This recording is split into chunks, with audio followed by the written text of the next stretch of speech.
I'm in California looking for big sky country. And I'm driving an American legend, a Sportsmobile. The road ahead is long, straight, and going nowhere. Just the way I like it. I just realized now that it's now official.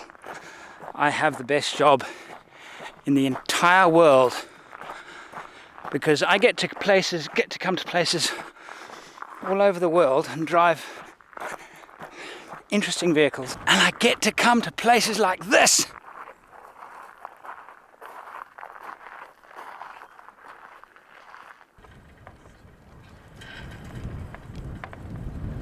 I'm Andrew St Pierre White. Join me as I share my passion for building four-wheel drive trucks and travelling to the remotest parts of the world.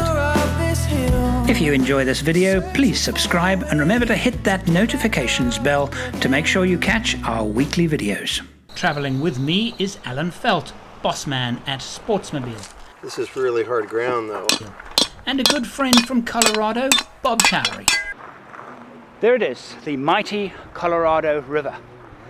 We're we're looking for the Mojave Road Trail. The Mojave Road Trail is a well-established, well-known 4x4, recreational 4x4 trail in North America.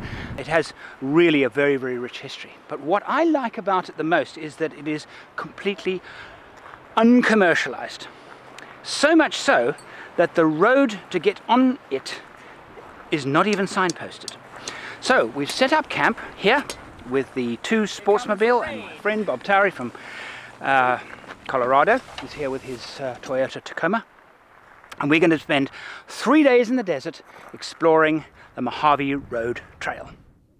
The Mojave Desert occupies a significant portion of Southern California, as well as parts of Utah, Nevada, and Arizona.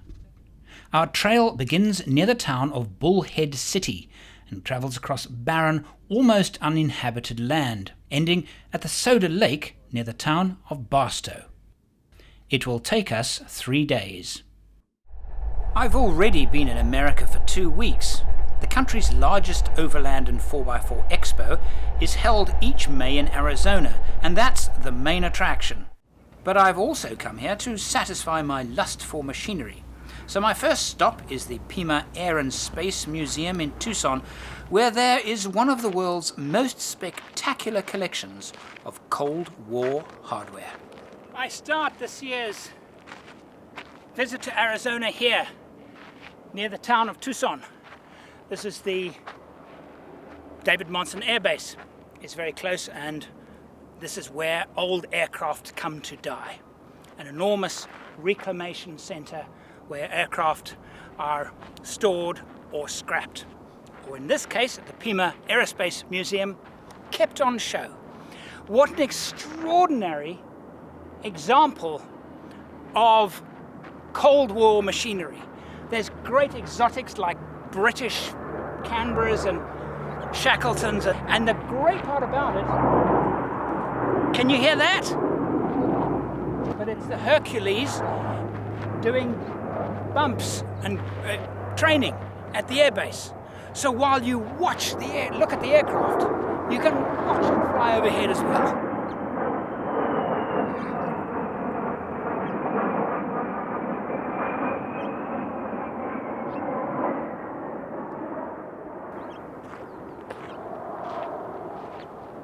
This behemoth is the Super Guppy. It was a converted Boeing Stratocruiser, if I am right, converted to carry components for the Apollo spaceship. So there you have a relic of the space age.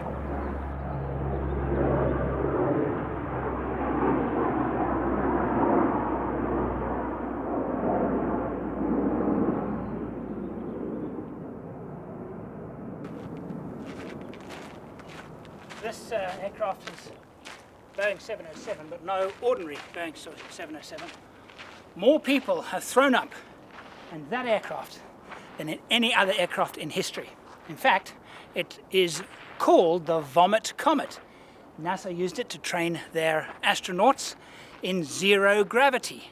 The aircraft would basically fly high and then dive and then in a parabola, and as it went down it would fly at 0 G. Then it would recover, and by the time that it had done that a few times, a lot of people in that aircraft were very, very sick. I would have loved to have done that.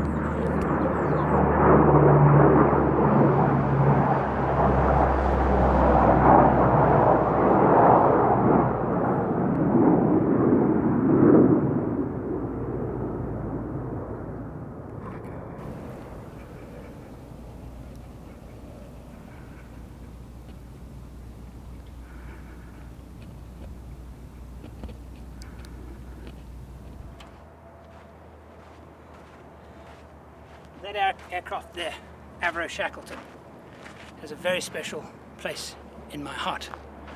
I'll show you why. Flown by only two air forces, the Royal Air Force and the South African Air Force. And the reason why I have a soft spot in my heart for the Shackleton is that in 2000 I made a documentary film. It was broadcast by Discovery Channel, and it was about a South African Air Force Shackleton that took off from Cape Town on its way to the UK to take part in the 1994 air show season, and it crashed. They had a failure of both right-hand engines within 10 minutes of each other. All 19 crew survived. They walked away, they were rescued, and they actually restored a second aircraft. That was the one in which I flew and used to make the documentary.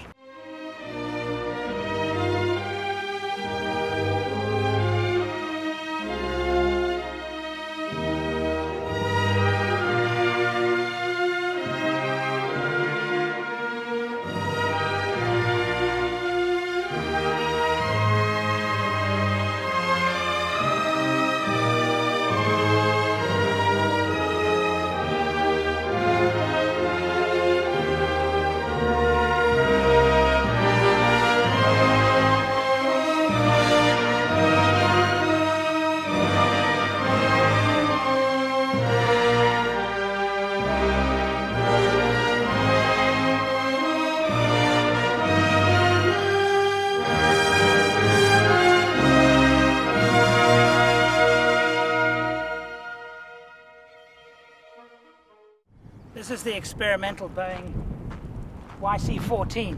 Only two were ever built.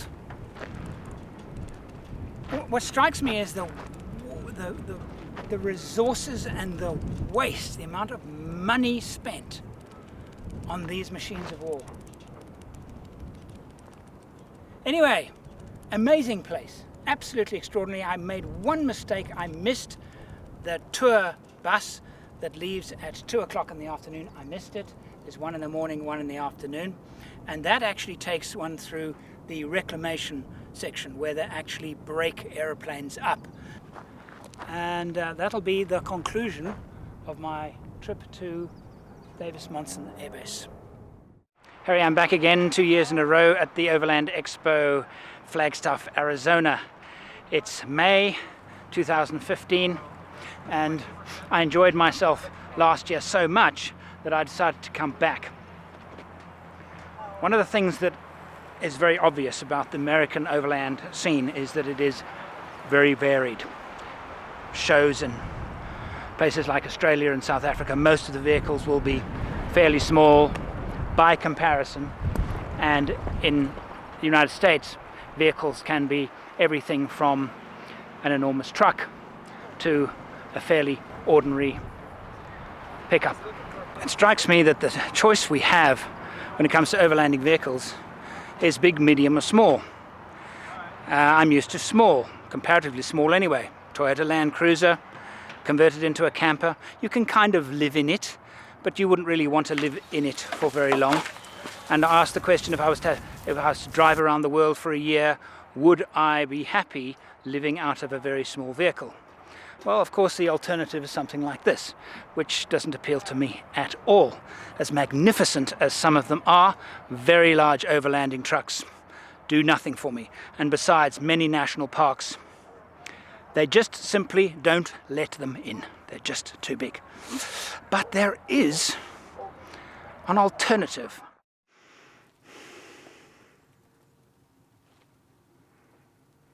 I'm still sleeping.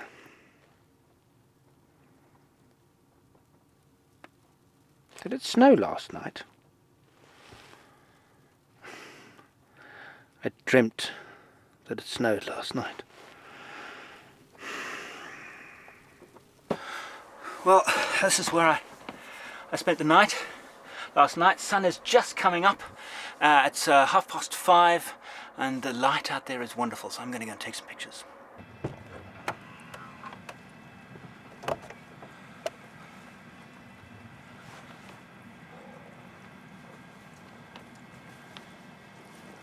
See? Told you. Dreamt it was snowing. Didn't snow at all. Interesting thing about this vehicle that I'm driving, the Sportsmobile.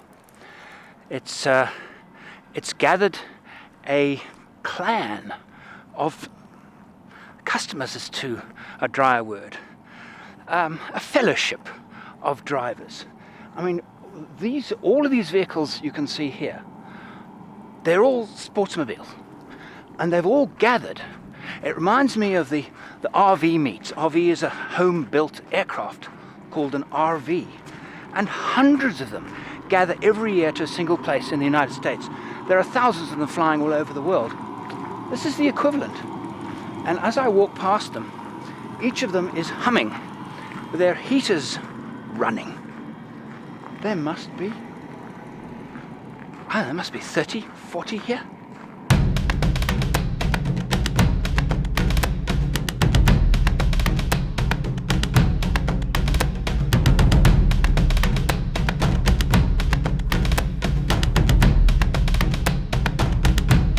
Hang on, whoa, stop there. Go back. He's an imposter. Here I am again with my old friends at Mojo Griddle and being fed. I am pleased to say that the standard of the food this year's event is much improved. Maybe they saw my video. I like to think so. Well, this cleans in 30 seconds. Yeah, this one is for that. That's all right. No sooner had I tucked into my tortilla, but the rain began to fall. And in the traditional exhibitors' drinks gathering, the rain turned to snow. What astonishes me is the dedication that overlanders have to their sport, their activity, their pastime. We spent the day today in pouring rain, about 5 o'clock in the afternoon now, and a good heavy snow shower has ensued. I spent the day selling a few books and a few DVDs, but enjoying the whole scene here. It's absolutely fantastic. Did my seminars, my filmmaking seminars, and now just reveling in this amazing environment with snow coming down in piles. And a few people are leaving, but most people are staying. Absolutely amazing. Is it like a shot of Oh, I better go and set up my. I'm doing a film show tonight. They're showing one of my television shows at the film festival. I better go and set it up.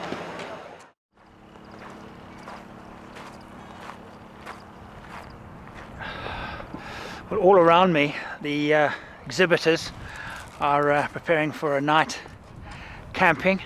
So the great thing is about these overland outdoor exhibits, people stay on their stands the whole weekend and get with the whole camping thing themselves. There's still glimmer in the west of the sunset, and the temperature has plummeted, probably down now to 8-9 degrees Celsius. And as all of the exhibitors, I imagine, now preparing themselves for a cold night, because amazingly enough, in May, Flagstaff, Arizona, tomorrow snow is forecast. Well, I've woken up dead of night. Absolute silence except for a light hissing sound and a hum. Hissing sound snow on the Sportsmobile's roof. And the hum actually is the heater. This thing actually has a European-built gas-fired heater. And wow, I don't know how it is outside, but it's quite pleasant in here. And first night, very comfortable. We'll see if the snow settles, and it'll be white in the morning.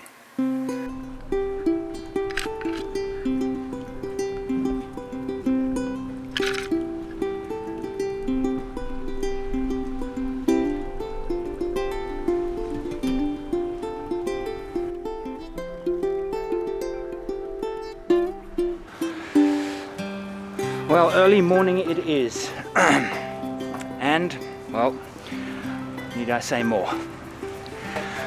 This is where I spent part of my day yesterday.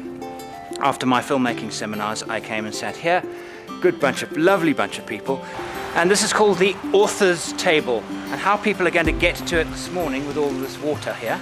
It snowed all night. Well, snow, rain. And somebody yesterday did such a wonderful gesture. It was just so touching. You know, I like a Coke, and in my videos, it's often, I'm holding a Coke, and he brought me a Coke. Here it is. I drank it yesterday. Here it is here. What a wonderful gesture. He just brought me a Coke. You know, how wonderful thing. Anyway, it made my day.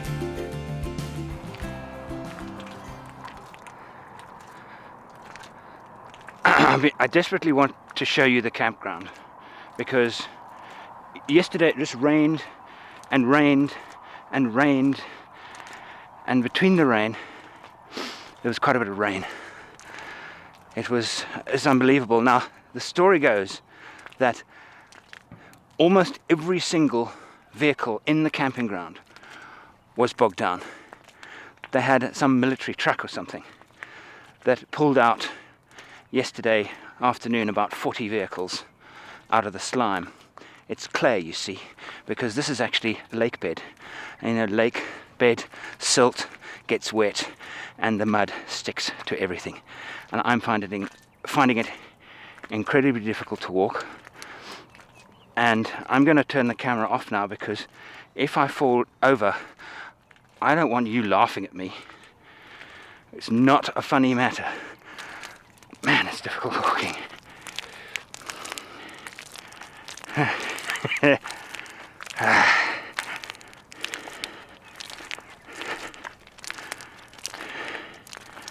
Stop giggling.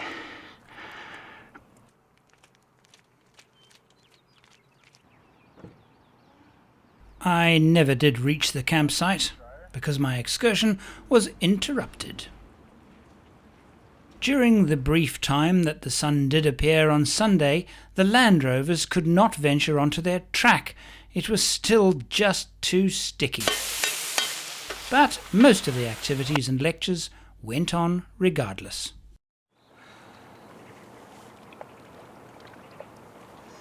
As we leave civilization this morning and Arizona, it strikes me that the Overland Expo is unlike any other expo I've been to, in that it is, yes, it's commercial to a point where people go there to sell stuff and market their wares, but it is far more about people. It's far more about making contacts, making friends.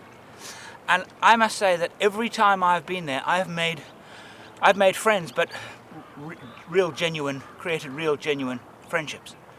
And in fact, traveling with now Bob Towry, I met him last year at the Overland Expo. We'd been communicating a bit. He'd just been a subscriber of mine, you know, nothing more than that. And now doing a trip together. I noticed the Sportsmobile clan gathering. Friendship, networking, it's about people. It's what makes that show unique. And the way I know this is true is that despite all that terrible, terrible weather, very few people left. They stuck it out in the slush, mud, and freezing snow just to be together. It's actually quite remarkable.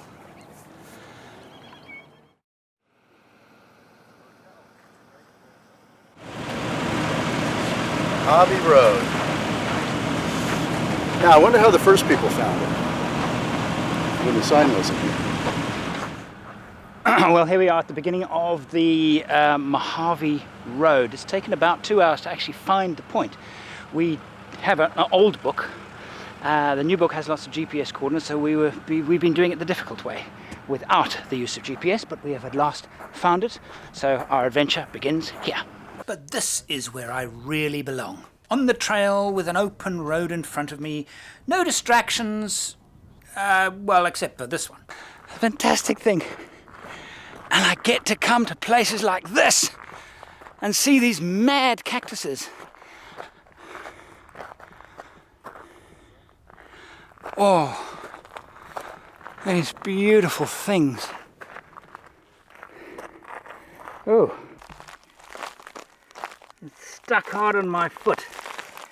Oh man, that's, wow. I'm gonna need a special tool to get that off. I'll never get that off with my hands. These cacti have an appropriate name. They're called leaping cactus. A good name, I'd say.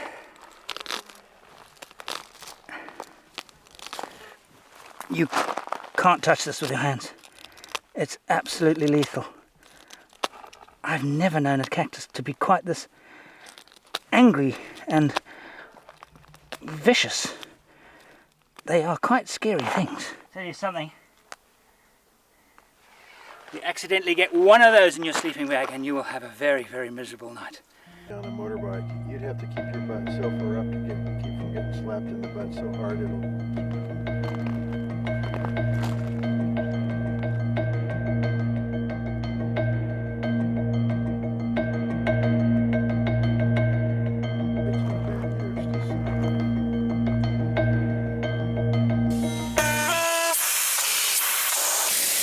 Well, quite hot, but not extremely so. Probably about 30 degrees Celsius. Letting down the tires as the track gets a little bit sandy.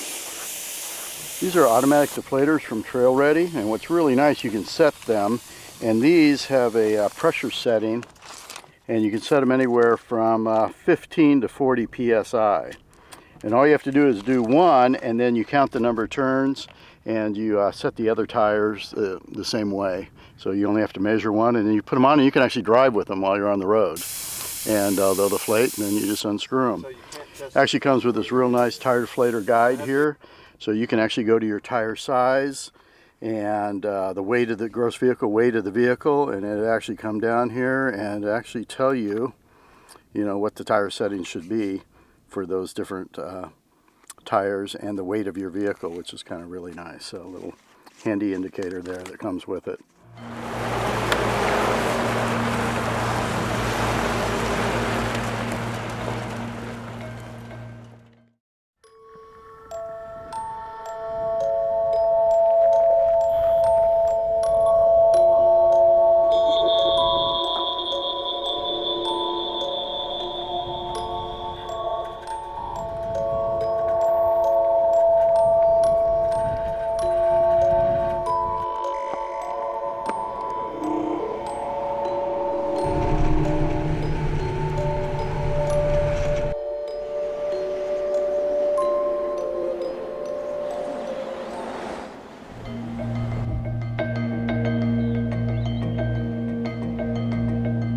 I'm in California on the second part of my expedition crossing the Mojave Desert.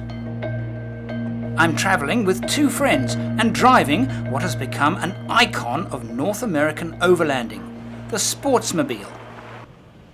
The Mojave Desert covers a significant portion of Southern California, as well as parts of Arizona and Nevada. Our trail traverses almost uninhabited desert, and it will take us 3 days to cross.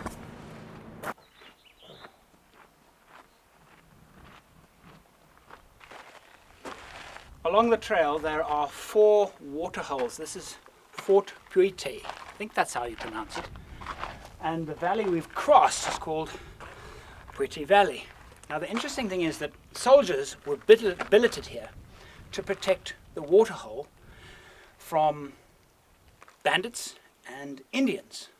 And they actually had to billet soldiers to protect the waterholes, because by protecting the waterholes it meant that they actually protected the entire area, because without going to those waterholes it's just too big and too arid for anybody to cross.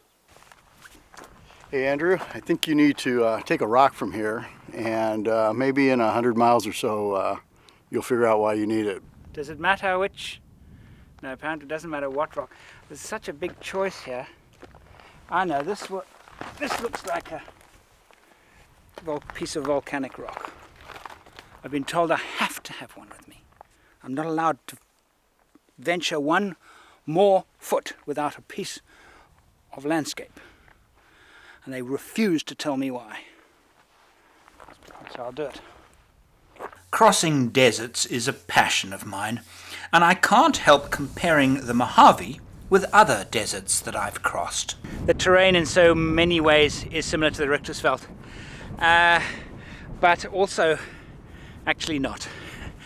This is the closest I would say that the Mojave has to the Halfmensboom, that absolutely beautiful plant growing in isolated hills in the northern part of the Richtersveld, endemic to the area. And it is similar stance, the way this doesn't face in any particular direction, but the moment I saw it I thought that's very, very similar to the Halfmens. And the other passion of mine, of course, is driving 4x4s. Day 2 in the Sportsmobile. I've learnt a lot about this very interesting vehicle.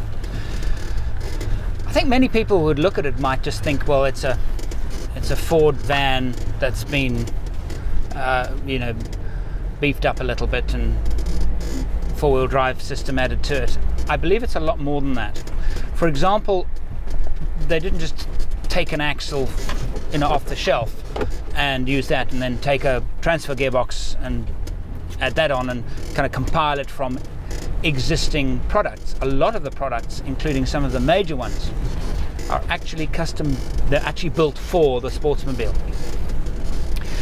Shock absorbers, one of them. They actually have them specifically made and tuned and set up for this vehicle. For example, the purpose-designed and built transfer case. Andrew, this is the transfer case that's in the van that you were driving, and it's a little different than most you'll see. It's got what they call twin sticks. So we can actually shift the rear and front axle independently, and it's not a chain-driven transfer case, it's actually a gear-driven transfer case. Engage the rear, we now have rear wheel high. We can take the front and engage it, and now we have four-wheel drive, high range. We can take the rear and put it in low, and now we have four-wheel drive, low range. So instead of a chain, we now have gearing, which gives us more capabilities and flexibility. The whole concept of it, to me, it's very interesting. If you think about overland touring vehicles, there are three main categories. Small. Now my Land Cruiser would be considered small. It's not a vehicle. You can live out of it, kind of, because I've got a camper conversion, but it's not really designed for living out of. So, and that means that when the weather gets really, really bad, you are you're camping. You're living in a tent, and you are exposed to all of the bad weather.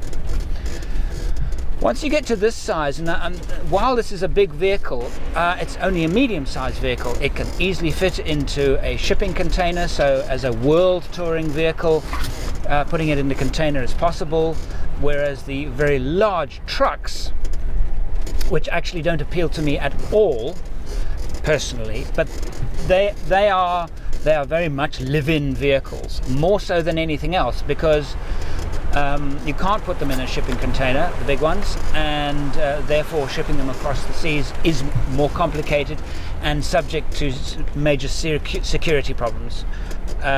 So this size of vehicle is ideal for world cruising because you live in it. When the weather gets nasty, you have everything built in, and yet it can still fit into a shipping container. Now, if I look at the United States, now, I don't know a lot about the trailing here, but I'm getting an idea of the scene, the overlanding scene in the United States. And there are huge areas to explore, much bigger than I first thought. And areas where they're accessible all year round, in all weathers, and in a vehicle like this, weather is no longer an issue. It has a built-in heater system. It has built-in electric systems, solar panels. It has both a 110 volt AC system and a 12 volt DC system, all built into it. So when the weather gets bad, you can protect yourself against the weather. But what's it like to drive long distance? Now, the United States, North America has the most extraordinary system of interstate highway. As a motorway cruiser, this is excellent. It's quiet, it's fast, it's powerful, it's nice to drive. You could do long distances in it. The ride is good. I can't fault it. And of course, you've got built-in fridges and everything, and it has so much going for it in terms of the United States. And I honestly think that if I lived here and wanted to explore this country, I would so seriously consider this kind of vehicle. I really, really would. It seems to deliver everything that you would want. It wouldn't be any good as an Africa tour vehicle. It doesn't have the range. You don't need, you need 1,000 kilometer range for Africa travel, overland travel. You have to have that. This not close to that, even though this has a modified fuel tank. It's 42 gallons is what I think he told me. So it does have a reasonable range, but it's got a enormous V10 engine, so it's very heavy on fuel. There we go. The current caretaker of Sportsmobile is passionate off-roader Alan Felt.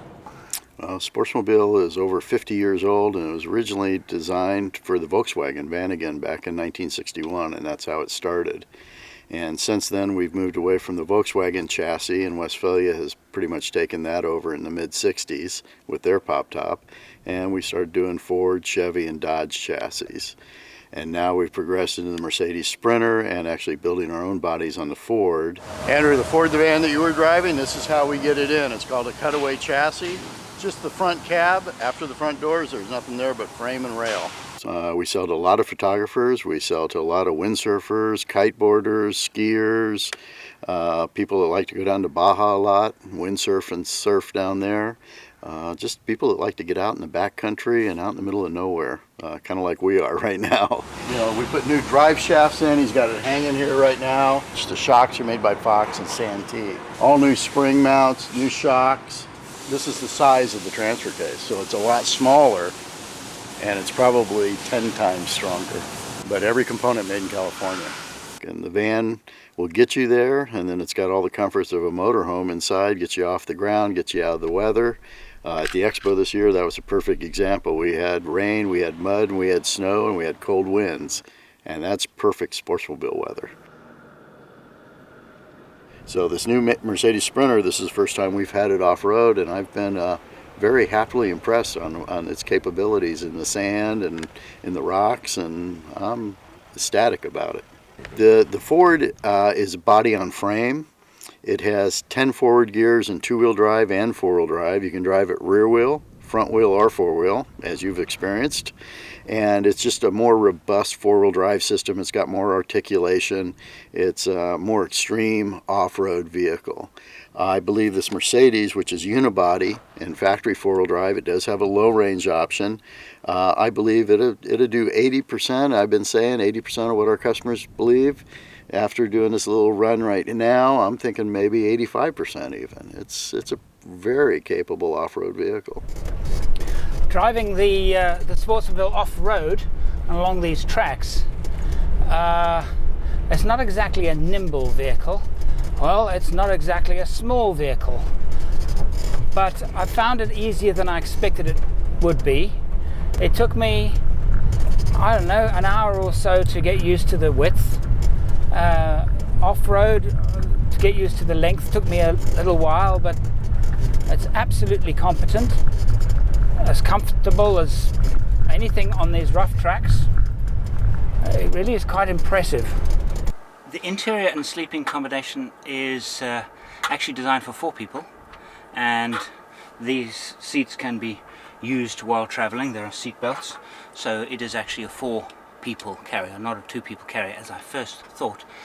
The top lifts up, 2 can sleep up top, 2 can sleep down here, and I've been sleeping in both places. Up top you get a nice view through mosquito netting, and also there's plastic ceiling, which means that if there is wind you can still see out plastic windows, which is actually quite a nice idea.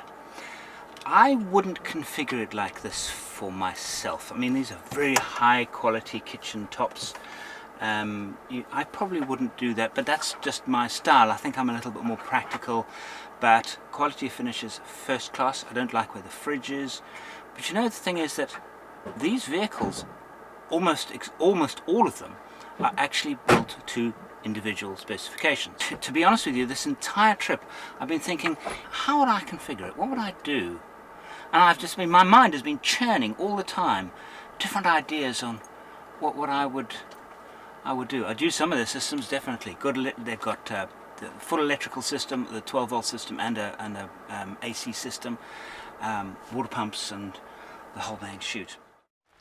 It's been an extraordinary day. This is the first desert that I've truly explored outside of Southern Africa, and the early part was so similar in so many ways to the Richtersveld, which is in the northern Cape Province. Very dry, very arid, not very many plants. But this area here, this part of the Mojave, in the Joshua Tree Forest, is unlike anything I've ever seen. And in fact, I see all around me examples of cacti that I've only ever seen before in nurseries and in my children's bedrooms. They're like these little cacti. They're here. The real ones are here. And these Joshua trees they're like old, ragged men walking ever so slowly through the bush. It's an amazing place, beautiful and quiet, and a perfect place to set up camp. Last night we were looking up the stars in our chairs, and it was a magnificent sky. Extraordinary glow in the east. Las Vegas apparently is the brightest city in the world. The whole sky, and it's several hundred miles away. I mean, I think it's about 200 miles away, and yet the whole, no clouds, so it wasn't as if the light was reflecting off the cloud. There was just this glow over the horizon. Amazing that a city could give off so much light. Some time ago, NASA did an experiment using Hubble. They wanted to estimate how much life, or how many objects there were in the observable universe, and they also wanted to extend the observable universe further than they had before. So they took Hubble and they searched the entire sky, and they found the emptiest piece, and they pointed Hubble at that. The cross-section of sky, if you can imagine, if you can take a small coin and turn it on its edge and hold it at arm's length, that's the cross-section of sky. And then pointed it at the emptiest piece they could find. Over the week's exposure, month's exposure, light gathered and it collected objects. They reported that the objects in that section numbered approximately 4,000. And then they made the startling announcement that none of those objects were stars. Every single one of them was a galaxy. A galaxy. Go and think about that for a while. I find it be a little bit beyond my capabilities, to be honest with you. It's like asking a fish to imagine what it would be like going for a walk down the high street.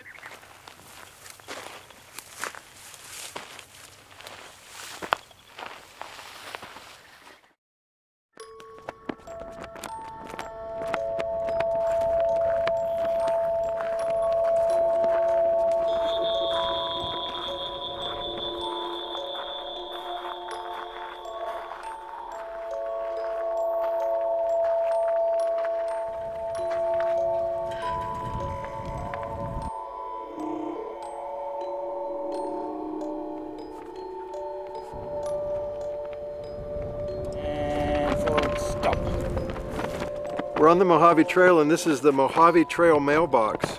We're not sure where it came from or who put it here, but you're supposed to sign the logbook and leave something here and then proceed down the trail.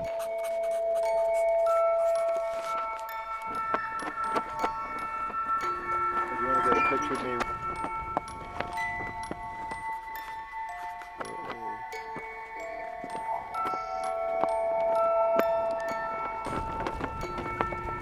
Oh, cool, look at this. There's all kinds of things in here. Long cuts, what is this? This product is not a safe alternative to cigarettes. It's probably snuff or something. There's a book, Outwitting Trolls.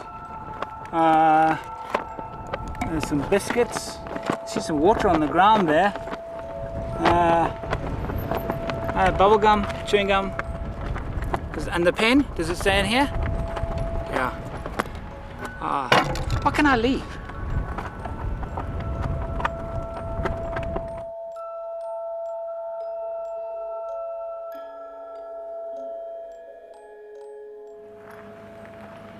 We're heading for a Joshua Tree forest. Doesn't the word Joshua Tree sound so nice? Well, this is a Joshua tree. I have no idea why it's called the Joshua tree, but I shall find out and let you know. Common folklore suggests that the Joshua tree was given its name by a group of Mormon settlers who crossed the Mojave Desert in the mid-19th century. The tree's unique shape reminded them of the biblical story in which Joshua reaches up his hands into the sky in prayer. What we're going to do now is we're going to head to Soda Dry Lake. In the area, there are many dry lakes, and they're basically salt flats. And the one we're going to travel to today is called Soda Lake, and we're going to camp on its edge, if we can find a place.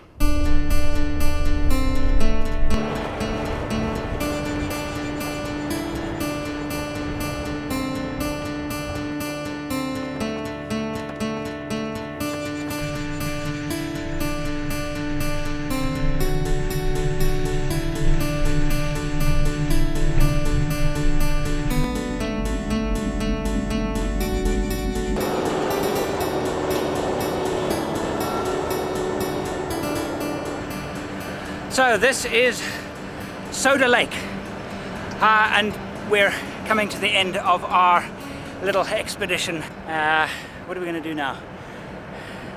Make up camp and eat sausages. Well, for those of you who know my overlanding exploits, places that I love to be, salt flats. And this is the first proper salt flat that I've been to outside of Africa. And I think the vehicle that I'm driving is fitting where I am, and that's my mount. And this is what I'm going to wake up to. So our camp is about 2 kilometers that way across the pan. I just hope it stays dry. Aha!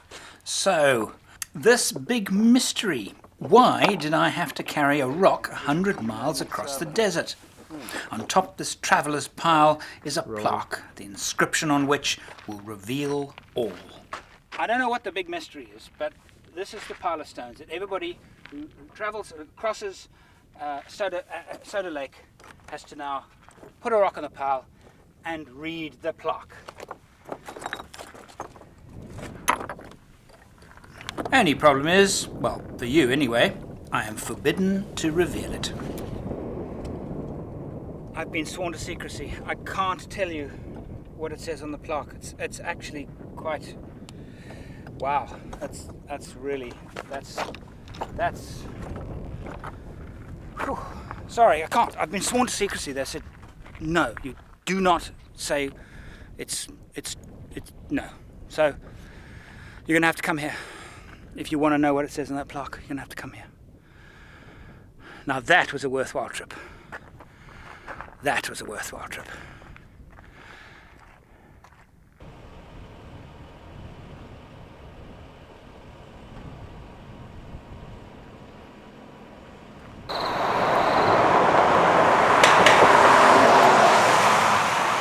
Yosemite National Park, California lies deep in the Sierra Nevada mountains, and it is one of North America's showpiece natural wonders. It's known for its magnificent mountain vistas and its giant redwood trees. I'm spending time here with my good friend Bob Towry. He's from Colorado and has brought with him his new Toyota Tundra. So we're here in Yosemite Park and we're looking for a place to camp. We've had a great time. The camp is full of campers. So we're driving around finding a place to camp anywhere in the forest. We asked a local, we got some great advice. We didn't know where we were going to end up. He told us to go down this road. Many of these roads say no motorized vehicles. So I saw this sign down here and I worried I wouldn't be able to drive my vehicle because it had a big line through it. But I thought, well, hold on a minute. I got out of my truck, I read this tiny font, and it says, motor vehicles not recommended. It's Memorial Day weekend, and through the Yosemite Park, just an enormous amount of traffic. And I said to Bob, I just don't want to camp anywhere that is going to be even, to the people. And that's why we're driving down these lonely roads. Find somewhere lonely, quiet. We can have a peaceful night amongst these absolutely magnificent trees. Soft ground, isn't it? We've got plenty of room for the truck and have. Okay, you put the truck here. There's a flat spot there. There's probably a flat spot. There's a lovely sweet smell in there. Everything's damp. It's been raining. I say we flip a hotel key because we don't have a coin. Okay. You ready? Yeah. Action. I think you should go to that one. This one? Over there. Good boy. These are the world's largest pine cones. Beautiful, isn't that? You can buy them in the shops. They cover them in plastic and sell them for $10. All you actually need to do is drive off the road for half an hour and pick them up. But I'm not going to take it from the forest floor because, well, this is its home. Okay, so we've parked up, ready to camp, and I went into a local camping store. I did not bring camping equipment with me, having come all the way from England. So I went into a local camping store yesterday and I bought myself a small pup tent. $99 from REI, so North American retailer of camping gear. They have their own brands, and this is one of them, and I've been told that it's good gear, not spectacular but good, and that's what I'm after. I used to be quite happy with very, very thin mattresses, not anymore. So I've bought an inflatable mattress. We'll try that out too.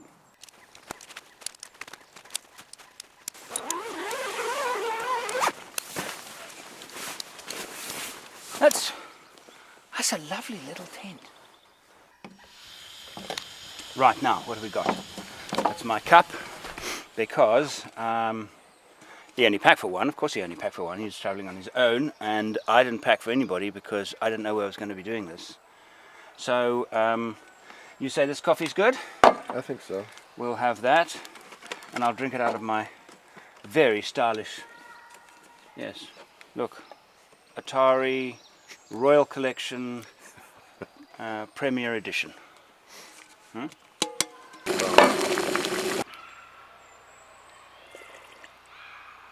But that, where's Robert? Oh, he's holding the camera. That is very good coffee. Very, very rich flavor, and it's called, oh, I've torn the packaging. I don't know what it's called. It's very good. Now, apparently, what you're supposed to do with an inflatable mattress is that you pump it up fairly hard. You have the nozzle by your head, and you lie on it, and if the arch of your back doesn't touch, then it's too hard. But if your hips dig into the ground, then it's too hard. So you lie on it and then adjust it just right. And let's see. It's just right, actually. Perfect. That is going to be a very comfortable night. But this is a first for me. There are bears. And bears in this area are quite familiar with people, which means that they are familiar with people's food. So the rules apply with camping with bears as they do with camping with wild animals in Africa. Never put food of any kind in the tent. So, I don't have any food, and the only weapon that is really needed with bears is that if they try and get into the tent, you need to have a knife in the tent so you can cut yourself out the other side, if it's not possible. But here it's not a pressure. The windows, doors both sides, so I don't have that problem. In fact, I have a lovely view. Isn't that nice? It's a nice tent. They say it's a two-man tent, but you'd have to be very chummy with your friend to have a comfortable night with two people in it. But not forgetting one of the hazards of air mattresses. Now, this is the mattress. Now I have to blow it up, screw that.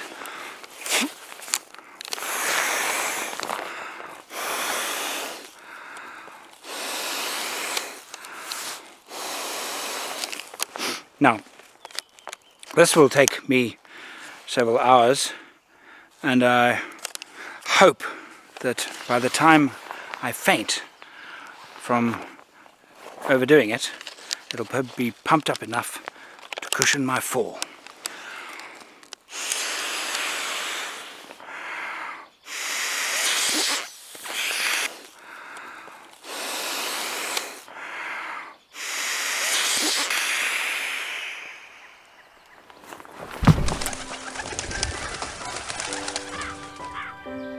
Thank you for watching. If you haven't already, subscribe and click the notifications bell so you don't miss our weekly videos.